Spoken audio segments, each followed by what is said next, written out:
ये बताइएगा कि बल्दिया में कब से रह रहे हैं आप लोग? बल्दिया में तकरीबन हमारी पैदाइशी बल्दिया की है और तकरीबन 1990 से यहाँ पर। अच्छा, बल्दिया में पैदाइश आप लोगों की, पले बड़े यहाँ पर हैं। बल्दिया के क्या क्या मसाइल हैं जो आप लोगों ने बचपन से देखे हैं, और क्यों ऐसा है कि कोई भी हुकूमत अगर आ रही है तो उस तरह से काम नहीं हो पा रहा जिस तरह से होना चाहिए? अच्छा, बल्दिया के मतलब मसाइल एक हो तो बंदा बताए। मसाइल ही है, मसाइल हैं, पानी का मसला, बिजली का मसला, गैस का मसला। फिर सबसे बड़ा जो हमें फेस करना पड़ता है ख़ास तौर पर जेंट्स को, वो ये मसला है कि रोडों का मसला है। सड़क यहाँ पर कोई भी नहीं बन रही है, ना कोई सड़क का काम कराता है। और दूसरी, शुरू से यहाँ पर पीपल्स पार्टी की हुकूमत रही है, फिर एमक्यूएम की रही है, फिर मतलब एमक्यूएम के दौर में कुछ काम हुआ, फिर पार्टी के दौर में कुछ काम हुआ, और फिर आखिर में यहाँ पर जो एमएनए आए हैं तहरीक इंसाफ के, तो फिर इनकी आपस में चलती रही और इन्होंने कोई काम नहीं करवाया, और तकरीबन पिछले 10 साल से कोई काम नहीं हुआ है।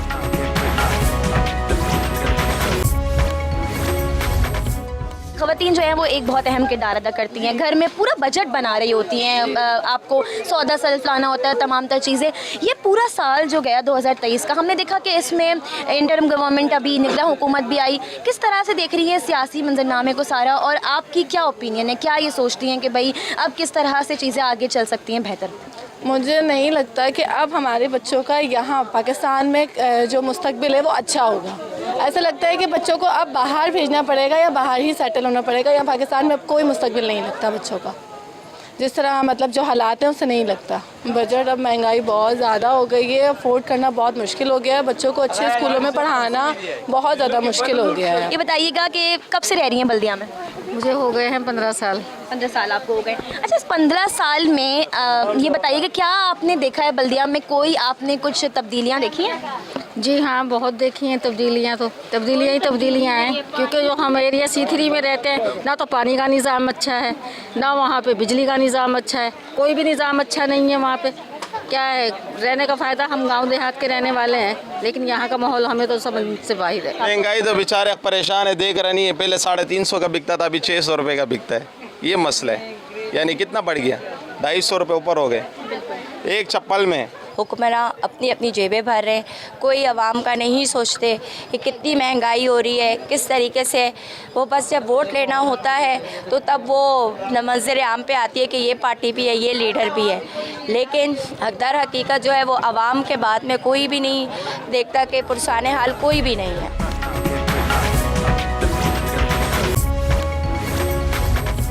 कराची के मुतादिद इलाकों की तरह बल्दिया टाउन की सड़क के बीचों बीच ये गटर इस तरह से खुला हुआ है। हमने ये देखा है कि कराची में इस साल अगर हम बात करें तो जो ये मेन होल्स के खुले होने से जो हादसात हैं वो काफ़ी बढ़ गए हैं, और हम ये देखते हैं कि काफ़ी बच्चे भी हैं जो इस तरह से जो खुला हुआ गटर होता है उसमें गिरकर जो है वो अपनी जानें भी गंवा चुके हैं। यहाँ पर भी हम कुछ लोगों से बात करने की कोशिश करते हैं कि भाई ये सारे मसाइल हैं बल्दिया टाउन के, और भी बहुत सारे मसाइल हैं जो आप लोग फेस कर रहे हैं। किस तरह से आप इन मसाइल को देख रहे हैं? कोई काम हुआ है अब तक? और ये भी बताइएगा हमें कि 2024 के जो इंतखाबात होने जा रहे हैं उसमें आपको क्या लगता है कौन सी पार्टी है जो बल्दिया टाउन के लिए अगर खुसूसन हम बात करें तो वो काम करेगी? अच्छा, मैं फ़र्स्ट ऑफ ऑल ये कहना चाहता हूँ कि ये इलाका मतलब बहुत गुंजान इलाका है, इसमें काम होना चाहिए। यहाँ पे लोग रहते हैं, इंसान हैं, बच्चे छोटे, बीमारी, हर चीज़ यहाँ पे होते हैं। अगर इस तरह गटर खुले रहेंगे, ना सेहत है यहाँ पर, ना देखें आप रोड पे कितनी डस्ट है, पोल्यूशन है, हर चीज़, हर किस्म की चीज़ें।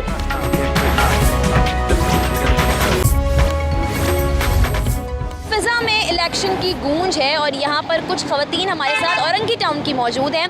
अस्सलाम वालेकुम। वालेकुम सलाम। क्या नाम है आपका? सहर। सहर, आप मुझे ये बताएं कि औरंगी टाउन में कब से रह रहे हैं आप? मुझे तो बचपन से रह रही हूँ, तकरीबन 30 साल हो गए। ठीक है। अच्छा, बचपन से रह रही हैं औरंगी टाउन में। औरंगी टाउन के क्या हालात देखती हुई आई हैं? कितना काम हो गया औरंगी टाउन में? और जो अब इंतखाबात, क्योंकि अब तो इलेक्शन सर पर हैं, बिल्कुल 2024 को हैं, तो क्या आपको लगता है कि क्या काम हुआ है औरंगी टाउन में? औरंगी टाउन में बहुत कम, ज़्यादा वो नहीं हुआ है। असल में ये ब्रिज वगैरह बना है, एक यही नज़र आ रहा है। इसके अलावा तो रोड वगैरह और बहुत गटर लाइन है, सेवरेज का काम, ये बहुत ज़्यादा ख़राबी है। यहाँ पे प्रॉब्लम्स होती हैं गाड़ियों को चलने में, इसी वजह से कोई अच्छी बसें वगैरह हमारी तरफ नहीं आती हैं। कारोबार पर क्या असरात पड़े आप?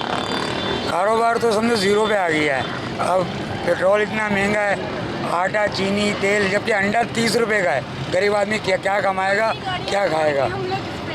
हालात बड़े ख़राब चल रहे हैं। पता नहीं गवर्नमेंट का मसला है या अमेरिका का मसला है, जिसका मसला है अल्लाह बेहतर जाने। कौन से मसाइल ऐसे हैं जिन पे आपको लगता है काम करने की सबसे पहले ज़रूरत है? सबसे पहले जो ज़रूरत है ना, वो पाकिस्तानी इकॉनमी की ज़रूरत और महंगाई की है। जो महंगाई पाकिस्तान में इस वक्त चल रहा है ना, ऐसा नहीं होता है। गरीब बंदे तो जीने के लिए मरना पड़ता है उनको।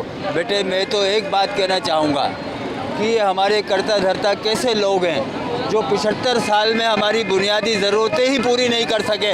हम गैस, सुबह भी हमारे को गैस नहीं थी हमारी, हम नाश्ता पता नहीं कैसे बना के निकले। तो ये क्या देंगे हमें? ये कुछ नहीं देंगे। ये लोग सब चोर हैं। आप कुछ कहना चाहेंगे?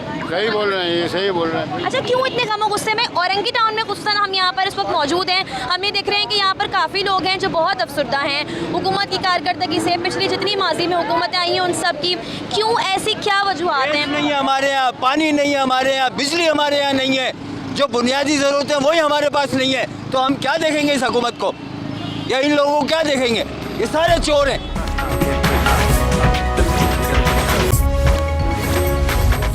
शेरशाह का शुमार कराची के और ज़िला गरबी के मसरूफ़ तरीन इलाकों में होता है और यहाँ पर काफ़ी फैक्ट्रीज़ और गोदाम भी मौजूद हैं जहाँ से जो सामान की तरसील का काम है वो रोज़मर्रा की बुनियाद पर जारी रहता है शहर के मुख्तलिफ़ हिस्सों में। अगर यहाँ पर मसाइल की बात करें तो शेरशाह के आगाज़ से ही मसाइल का अंबार लगा हुआ है।